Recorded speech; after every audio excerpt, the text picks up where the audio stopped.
10 easy vegetables to direct sow in your garden.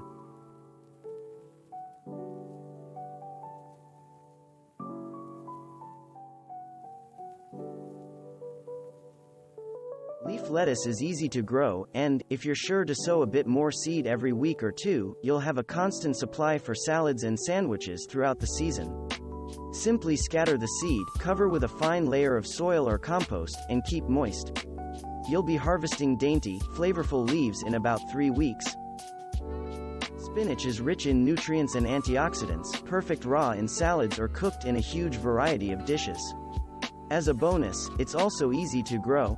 Plant spinach in full sun to part shade, and water regularly. Fertilizing with fish emulsion every 2 weeks is also a good idea. It is best to harvest spinach young when the leaves are about 2 to 3 inches long. To keep it from bolting in the summer heat, try planting a heat-tolerant variety like Bloomsdale Long Standing. As with lettuce, sow a fresh crop every few weeks. You could start these indoors, but why? These prolific plants germinate very well once the soil has warmed a bit.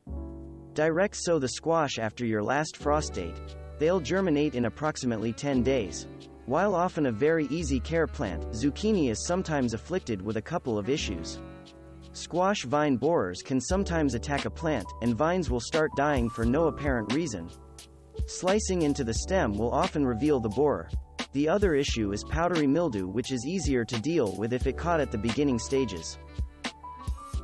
Sow these anytime after the soil can be worked to enjoy in salads and on crudité platters.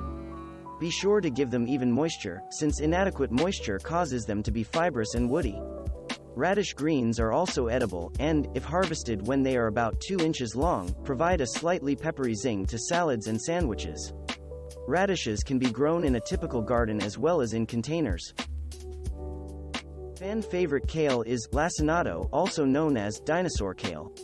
While kale is usually considered to be a cold season crop, it can be grown successfully throughout the summer by harvesting the largest leaves fairly regularly. Young leaves are delicious raw in salads, and mature leaves can be cooked like spinach or added to soups. Beets can be grown for both the roots and the greens, which are edible. They're very pretty in salads and provide a bit of sweetness when mixed with other baby greens. Grow beets in loose soil, and keep them evenly moist. Beets that are allowed to dry out often develop woody roots.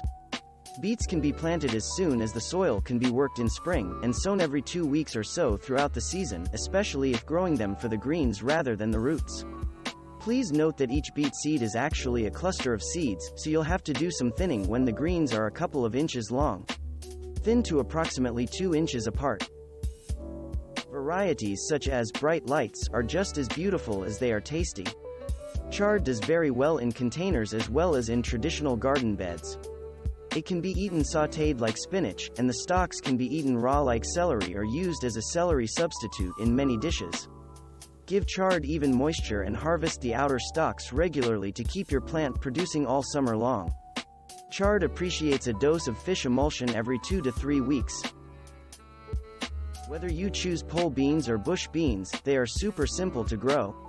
You often see recommendations to treat the seed with a bit of legume inoculant to increase yields, but you may actually end up with too many beans even when you don't add the inoculant. Peas need cool weather to grow well, so they're an ideal spring or fall crop. You can select snow peas, snap peas, or shell peas, but they all have the same basic requirements: cool weather, full sun, trellis or other support to climb on, and even moisture. Plant in spring as soon as the soil can be worked, and in fall about 8 weeks before your last frost date. Plant cucumbers once your soil has warmed in the spring. You can choose bush or vining types, slicers or pickling cucumbers. You'll need to provide a trellis for vining types, and be sure to give your cucumbers plenty of moisture because cukes that are allowed to dry out often develop bitter fruits. Certain varieties, such as Bushmaster, even grow well in containers. Thanks for watching. Subscribe for more interesting videos. And please hit the like button for the YouTube algorithm.